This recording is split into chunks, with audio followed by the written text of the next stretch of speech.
नमस्कार, मैं रविश कुमार। असम की लवलीना बोरगोहाइन ने टोक्यो ओलंपिक में वेल्टरवेट श्रेणी की मुक्केबाजी में कांस्य पदक जीत लिया है। लवलीना स्वर्ण पदक जीतना चाहती थी, लेकिन उनकी इस कामयाबी के पीछे की जो कहानी है वो भी सोने की तरह आग से तपकर गुजरी है। विजेंद्र सिंह और मेरी कॉम के बाद ओलंपिक मुक्केबाजी में पदक जीतने वाली लवलीना तीसरी भारतीय खिलाड़ी बन गई हैं। असम के गोलाघाट के बारो मुखिया गांव से जब वो टोक्यो के लिए चली थी, तब उनके गांव में पक्की सड़क नहीं थी। उम्मीद है जब तक लौटेंगी पक्की सड़क स्वागत के लिए तैयार हो चुकी होगी।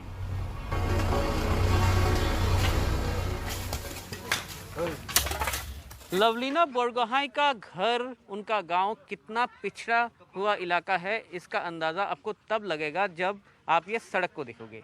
ये सड़क जो अब बन रही है, ये सड़क कच्ची सड़क है। ये कच्ची सड़क ही उनके गांव तक जाता है और इसी कच्ची सड़क में साइकिल चला के, हर दिन कई घंटों तक साइकिल चला के अपने मुआ थाई और किक बॉक्सिंग की ट्रेनिंग करने के लिए लवलीना बरपथार जाती थी और इसके बाद गेम्स जो मैचेस होते थे उसके लिए आगे गोलाघाट जाती थी। अब जब लवलीना ने एक मेडल जीता है देश के लिए, सरकार और गांव वालों मिलके इस बार इस सड़क को ठीक कर रहे हैं। एक वार फुटिंग में अब काम चल रहा है, क्योंकि गांव वाले ये चाहते हैं कि जब लवलीना फिर गांव में लौटे एक ओलंपिक पदक के साथ, एक ओलंपिक मेडल के साथ, तो एक अच्छी सड़क से वो आए और ये गांव वालों की तरफ से, इस इलाके के लोगों की तरफ से एक उपहार होगा, एक गिफ्ट होगा। बात करते हैं यहाँ के लोकल हैं। आपका क्या नाम है? मेरा नाम है संजीव बरुआ है, संजीव कुमार बरुआ है। संजीव जी, ये बताइए, ये जो काम है चल रहा है अभी, ये काम मैं देख रहा हूँ कि एक मतलब वार फुटिंग में काम चल रहा है, बहुत तेज़ी से आप कर रहे हो, आप लोग गांव के लोगों ने हाथ बटाया है इसमें। ये क्यों चल रहा है? ये रास्ता इतना इस तरह से क्यों बना रहे हो? हमारा जो बेटी है ना, आसाम का जो छुता बेटी है लवलीना आएंगे, इसीलिए हम लोग सब मिल के ये रास्ता बना रही है। अब इसका साथ भी हमारा लोकल जो एमएलए है ना विश्वजीत, वो भी हमारा साथ दे रहा है। अभी हमारा जो बेटी है हमारा लिए इतना कुछ कर रहा है, लेकिन इसके लिए तो हमारा कोई बनती है ना, हम कुछ कर सकते हैं। जरूर बनता है, देश का बनता है, सब लोगों का बनता है। एक इतिहास रचा है लवलीना ने। मगर अगर बरपथार की बात करें, एक बहुत ही पिछड़ा हुआ टाउन है असम का, बारो मुखिया गांव जहां से वो आती हैं। हाँ, बारो मुखिया गांव, तो ये बहुत ही पिछड़ा हुआ गांव है।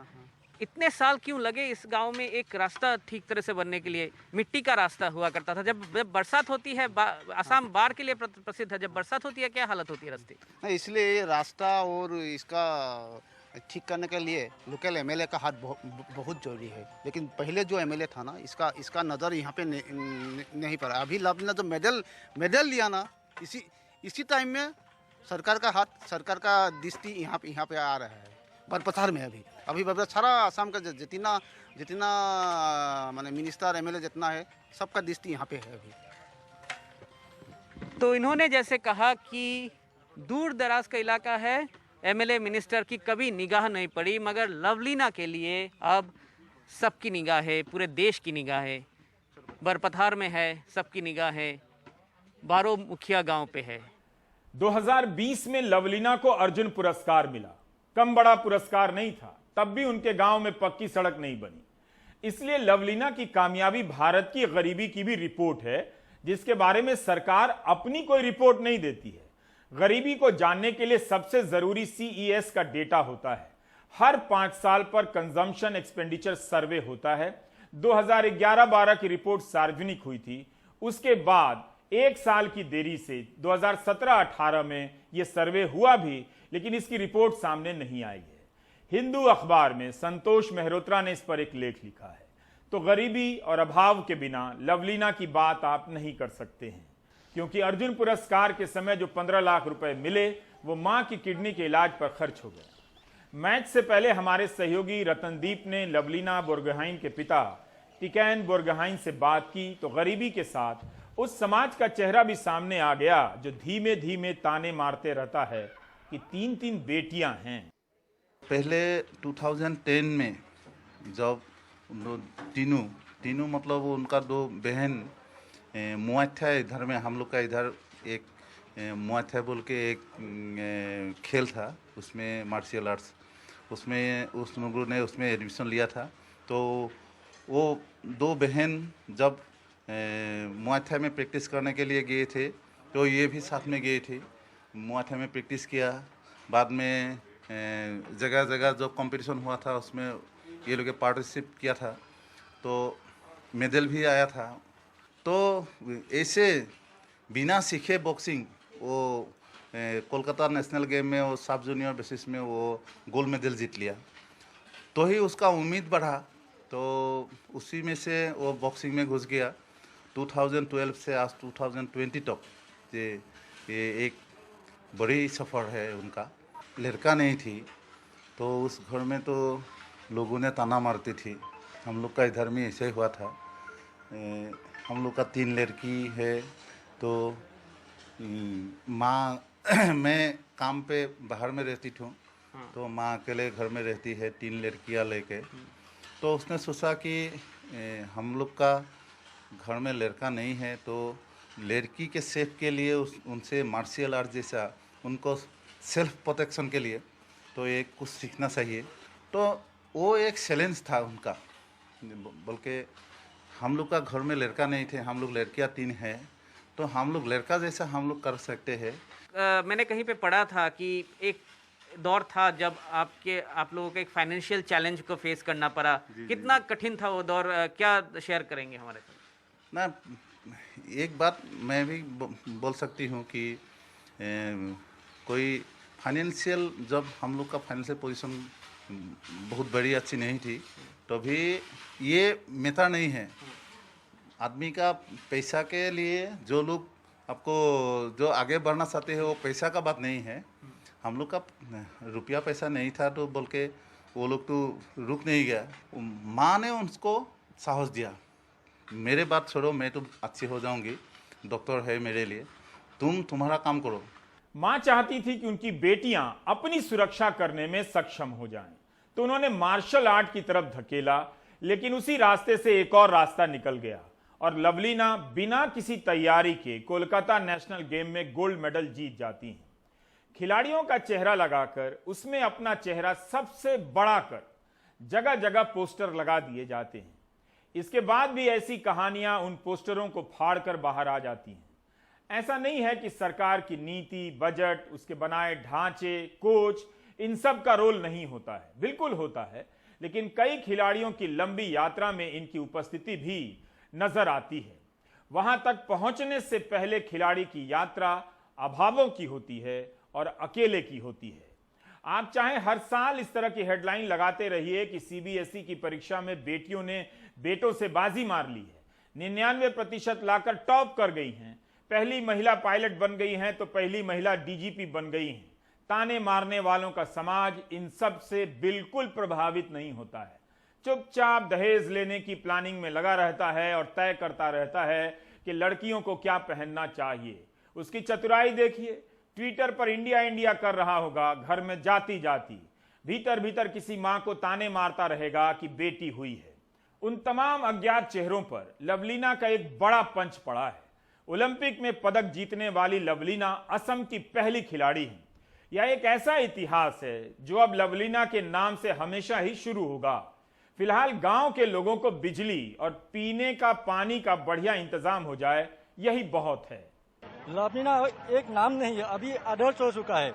नवप्रजन्म में यहाँ से पीड़ित होकर, मतलब यहाँ इस जगह से और भी उभर के आएंगे, वो हमारा विश्वास है। कहना चाहूँगा, आप थोड़ा इसका माहौल दिखाइए, रास्ता घाट दिखाइए, यहाँ कितना मतलब अभी भी उन्नयन के लिए बहुत काम बाकी है, लेकिन फिर भी यहाँ से लवलीना जैसा एक लड़की मतलब विश्व तक पहुँचा है, टोक्यो ओलंपिक तक पहुँचा है, तो यही हम लोगों के लिए बहुत खुशी की बात है। सेमीफाइनल में लवलीना जिससे हारी हैं, वो खिलाड़ी भी धुरंधर मुक्केबाज मानी जाती हैं और अपनी श्रेणी में विश्व चैंपियन है।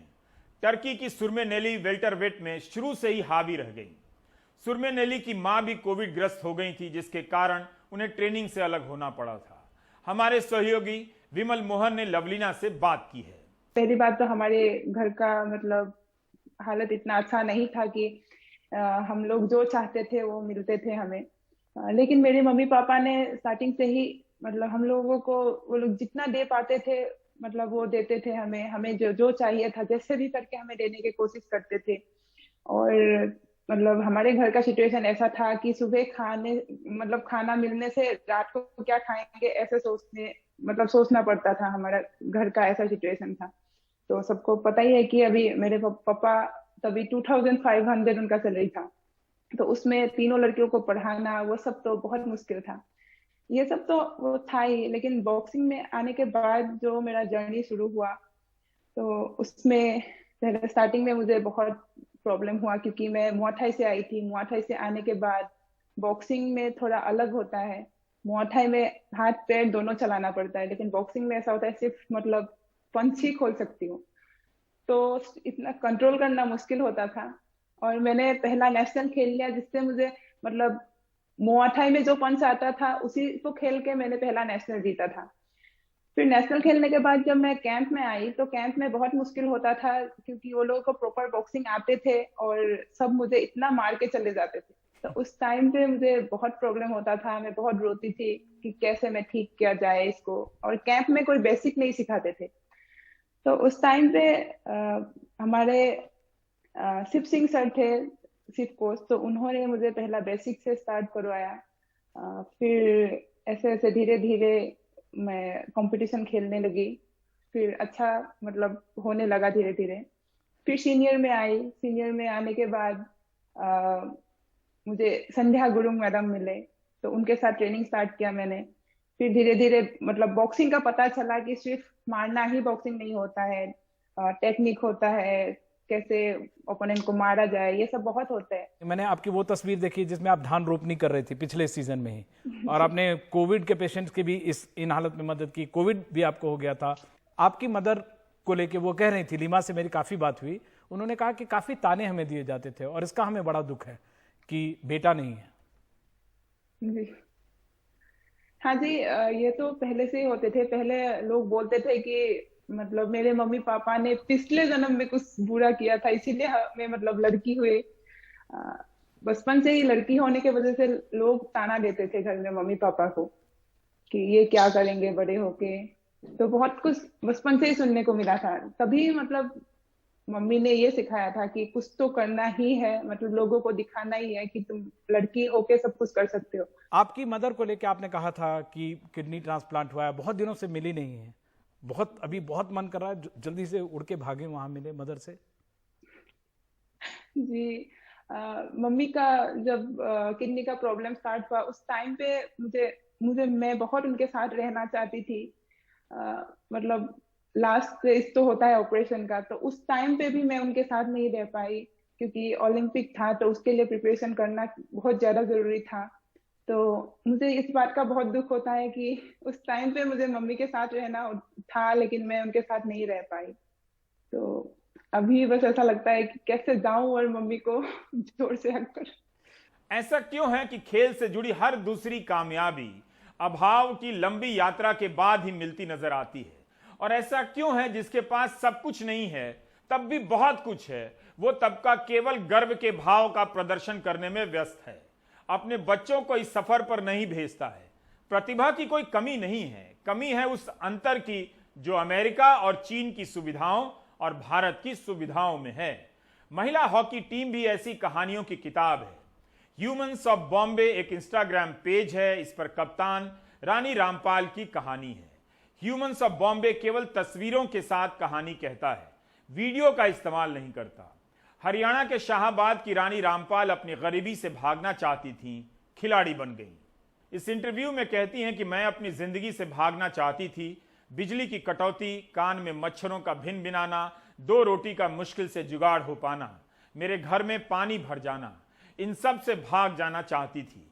मेरे माँ बाप की अपनी सीमाएं थीं, पापा गाड़ी खींचते थे और मेरी माँ घरों में काम करती थी। मेरे घर के पास एक हॉकी अकादमी थी और मैं घंटों वहां खड़ी खिलाड़ियों को खेलते देखा करती थी। खेलने का बहुत मन था। पापा दिन के 80 रुपए कमाते थे और मुझे हॉकी की स्टिक नहीं दिला सकते थे। मैं हर रोज कोच से कहती थी कि वो मुझे सिखाए। कोच मुझे रिजेक्ट कर देते थे कि तुझमें प्रैक्टिस सेशन पूरा करने की क्षमता नहीं है। फिर मैंने एक टूटी हुई हॉकी स्टिक से प्रैक्टिस करना शुरू कर दिया। मैं सलवार कमीज में ही भागा करती थी। धुन की पक्की थी। बहुत मुश्किल से कोच को मना लिया। परिवार के लोगों ने कहा कि हम तुम्हें स्कर्ट पहनकर खेलने नहीं देंगे। मैं कहती रही कि मुझे जाने दो, फेल हो गई तो उसके बाद जो कहोगे वही करूंगी। परिवार के लोग मान गए। ट्रेनिंग सुबह जल्दी शुरू हो जाती थी। हमारे घर पर घड़ी नहीं थी तो मां मुझे उठाने के लिए आसमान का रंग देखा करती थी। एक लड़की जब खिलाड़ी बनने चलती है तो वो केवल गरीबी से नहीं लड़ती है, समाज की सोच से भी लड़ती है। हॉकी की छड़ी खरीदने के साथ साथ स्कर्ट पहनने की लड़ाई भी लड़ती है।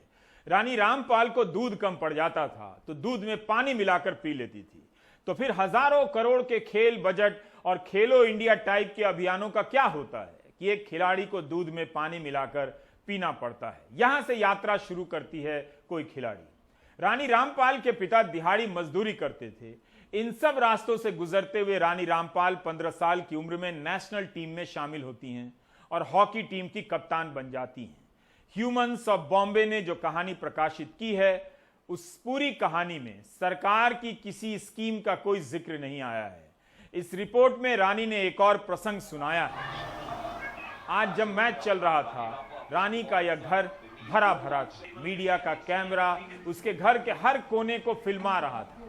हमारे सहयोगी अक्षय डोंगरे वहां मौजूद थे।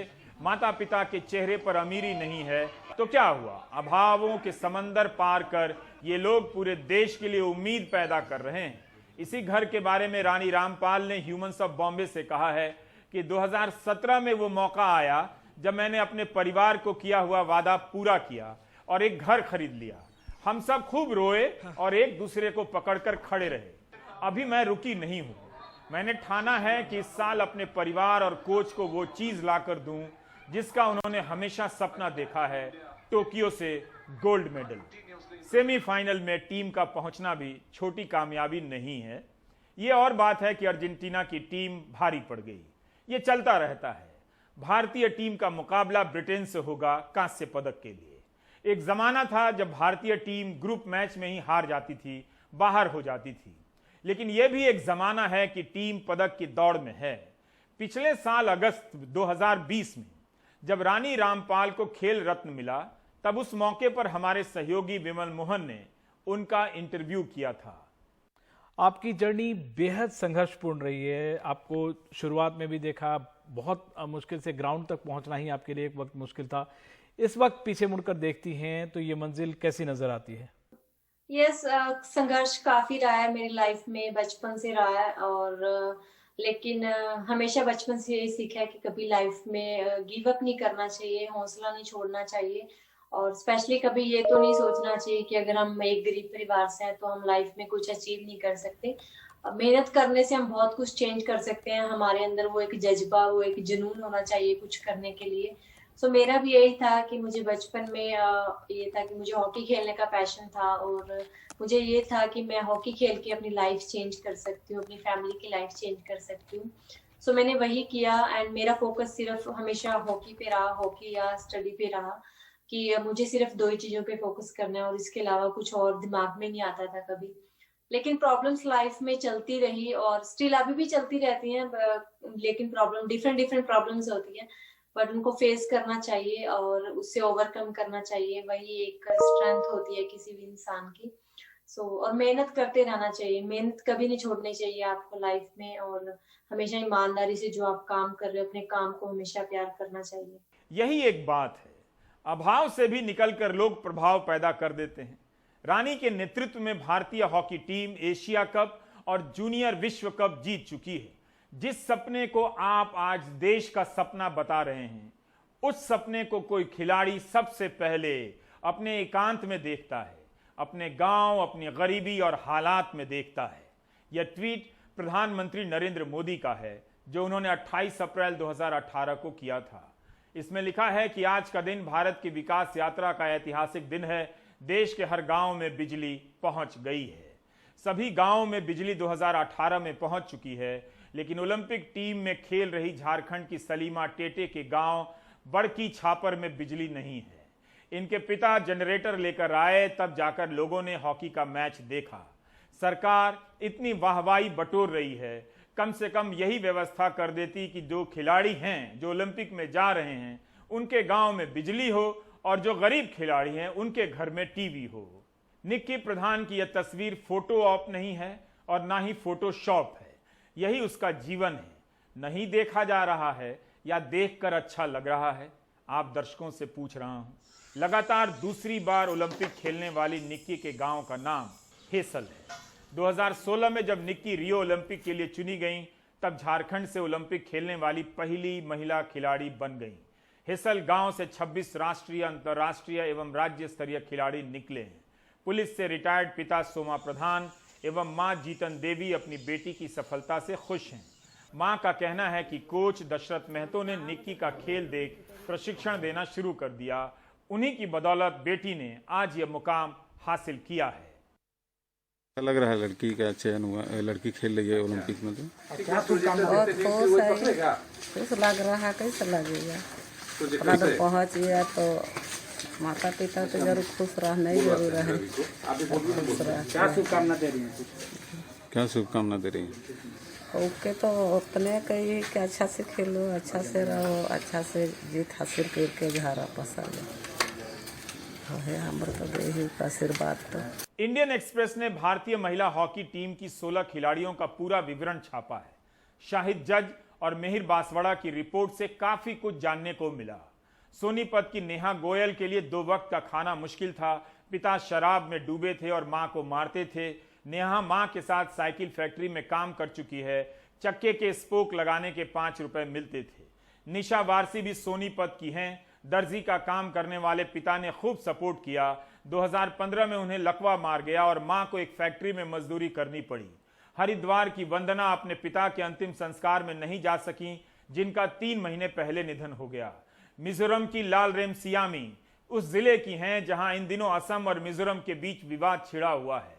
सियामी अंग्रेजी और हिंदी नहीं जानती हैं। मिजोरम की पहली महिला खिलाड़ी हैं जो ओलंपिक में जा रही हैं। सुशीला, दीप ग्रेस, एक्का, मोनिका, शर्मिला, नवजोत, सविता, हर किसी का जीवन अपने आप में उपन्यास से कम नहीं और इनकी कामयाबी किसी कविता से कम नहीं।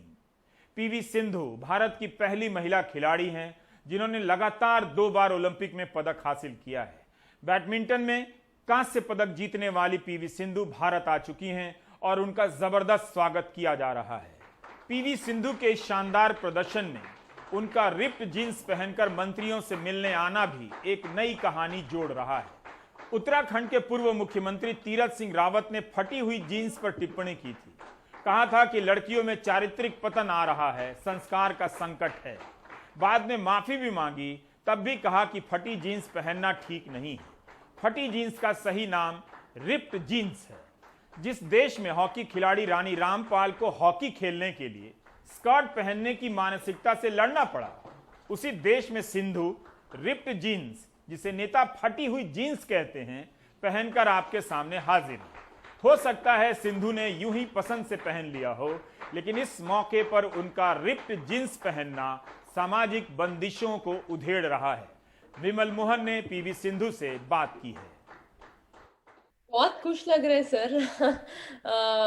ब्रॉन्ज मेडल लेके आई हूँ, तो I am very proud and also definitely the whole country, क्योंकि उतना इजी नहीं है बैक टू बैक ओलंपिक्स में मेडल लेके आना।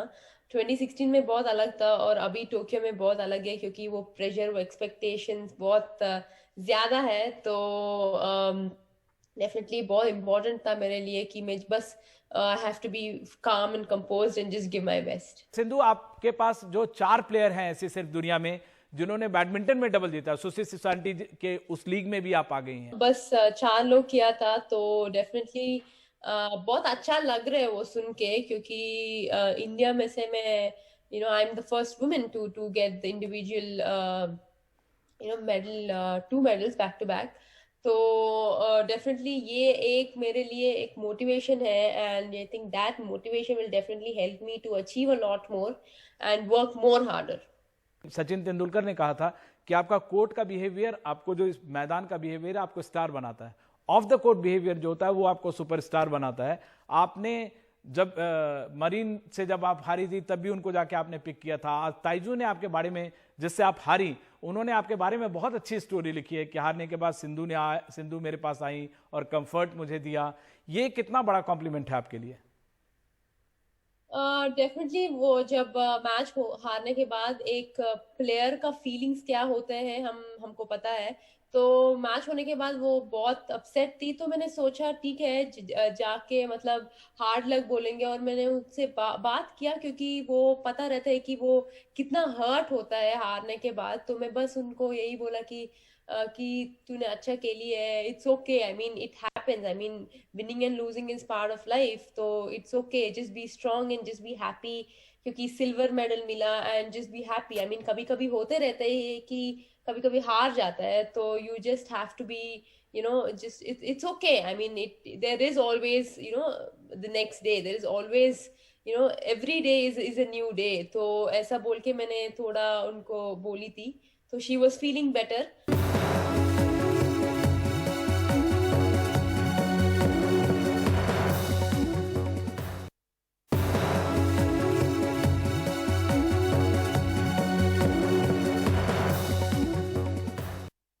हाथरस के केस में भी यूपी पुलिस ने कहा था कि बलात्कार नहीं हुआ है। दिल्ली में कथित रूप से हुए बलात्कार के मामले में दिल्ली पुलिस यही कह रही है। हो सकता है दिल्ली पुलिस सही हो, लेकिन ये घटना हाथरस से कई मामलों में मेल खाती है। हाथरस में पुलिस के पहरे में पीड़िता का अंतिम संस्कार कर दिया गया। दिल्ली में परिवार का कहना है कि उनकी जानकारी के बगैर 9 साल की बच्ची का अंतिम संस्कार कर दिया गया। 4 लोग गिरफ्तार हैं। मुकेश सिंह सेंगर की रिपोर्ट देखिए। दिल्ली कैंट इलाके के इस शमशान घाट में 9 साल की बच्ची के साथ कथित तौर पर रेप हुआ और उसकी जलाकर हत्या कर दी गई। पुलिस ने फॉरेंसिक एक्सपर्ट बुलाकर घटना स्थल से नमूने उठवाए। आरोपी पुजारी राधेश्याम, लक्ष्मी नारायण, कुलदीप और सलीम के कमरों से उनके कपड़े जब्त किए और वाटर कूलर निकालकर उसकी फॉरेंसिक जांच करवाई। यहाँ से कपड़ों को जब्त करने के बाद उनको फॉरेंसिक जांच के लिए भेजा गया है, जिससे साफ होगा डीएनए मिलान के बाद कि क्या बच्ची के साथ रेप हुआ था। इसके अलावा पुलिस का ये कहना है कि जो आरोपी हैं उनका नार्को टेस्ट और पॉलीग्राफ टेस्ट कराया जाएगा, जिससे ये साफ हो पाएगा कि उन्होंने उस दिन वारदात के दिन क्या कुछ किया था। शायद कोई बात निकलकर सामने आए। बच्ची के घर वालों ने आरोप लगाया था कि रविवार की शाम जब बच्ची शमशान घाट में पानी भरने गई थी तब वहां उसकी मौत हो गई थी और पुजारी ने जबरन बच्ची का अंतिम संस्कार करवा दिया। घर वालों का आरोप है कि बच्ची के साथ रेप हुआ और फिर उसकी हत्या कर दी गई। पुलिस का कहना है कि एफआईआर लिखवाते वक्त घर वालों ने रेप और हत्या की बात नहीं कही थी। तब उन्होंने करंट से मौत की बात कही थी। बाद में जब उन्होंने नया बयान दिया तब हत्या, रेप, सबूत मिटाने और SC/ST एक्ट के तहत केस दर्ज कर लिया गया। सभी आरोपी गिरफ्तार कर लिए गए। आरोपियों ने भी बताया कि बच्ची की मौत करंट से हुई है। वाटर कूलर की फॉरेंसिक जांच से पता चला कि उसमें करंट आ रहा था। बच्ची के अधजले पैर मिले। उनके पोस्टमार्टम से कोई नतीजा नहीं निकला। आरोपियों के कमरे से उनके कपड़े जब्त किए गए हैं, जिनकी डीएनए जांच होगी। आरोपियों का पॉलीग्राफ और नार्को टेस्ट कराया जाएगा। सवाल ये है कि जब ये संदिग्ध मौत का केस था तो पुजारी ने अंतिम संस्कार क्यों करवा दिया। बच्ची की मां के बयान पे जितनी भी संगीन धाराएं उस बयान में आ रही थी, हम लोगों ने उनको अप्लाई कर दिया था। अब जितने सेक्शंस इसमें ऐड हो गए हैं उसके आगे और कोई सेक्शन नहीं बचते हैं। दफ़ा 302, 376 पॉक्सो, तो ये सबसे संगीन सेक्शन है अपने आप में। बाकी चार्जशीट का मैंडेट हमको 60 दिन का होता है लीगली। हम लोग उससे कहीं जल्दी इसको रुकआउट कर देंगे। उधर पीड़ित परिवार से मिलने राहुल गांधी, अरविंद केजरीवाल और दिल्ली बीजेपी प्रदेश अध्यक्ष आदेश गुप्ता पहुंचे। सभी की हूटिंग भी हुई। वहां मौजूद लोगों में मारपीट तक हो गई। केजरीवाल जब मंच पर आए तो मंच टूट गया और उसके बाद वो निकल गए। केजरीवाल ने पीड़ित परिवार को 10 लाख रुपए मुआवजा देने और मजिस्ट्रेट जांच की बात कही है।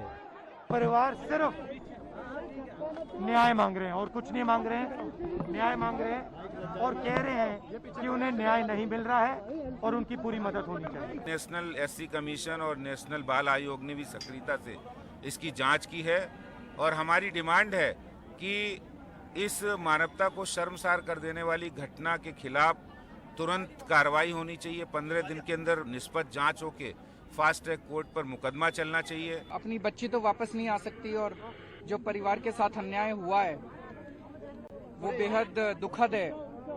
उसकी भरपाई पूरी नहीं की जा सकती, लेकिन दिल्ली सरकार परिवार को 10 लाख रुपए का मुआवजा देगी। इसमें हम मैजिस्ट्रियल इंक्वायरी ऑर्डर करेंगे। मेरी केंद्र सरकार से अपील है कि इस बारे में ठोस कदम उठाए जाएं और हम अपनी तरफ से उसमें पूरा सहयोग करेंगे।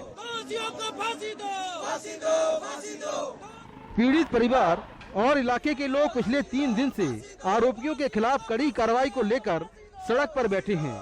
पंखा रोड जाम है। बच्ची के शव के अवशेष ही मिले, लेकिन इस केस में सबसे जरूरी था बच्ची के शव का बरामद होना, जिससे साबित हो पाता कि बच्ची के साथ उस दिन क्या हुआ था। ऐसे में पुलिस के सामने ये साबित करना बेहद मुश्किल होगा कि बच्ची के साथ रेप या उसकी हत्या हुई थी या नहीं। पुलिस की जांच जारी है, तो वहीं दूसरी ओर मामले को लेकर राजनीति भी चल रही है। नई दिल्ली से कैमरामैन शशिकांत के साथ मैं मुकेश सिंह, NDTV इंडिया। आप देख रहे थे प्राइम टाइम। नमस्कार।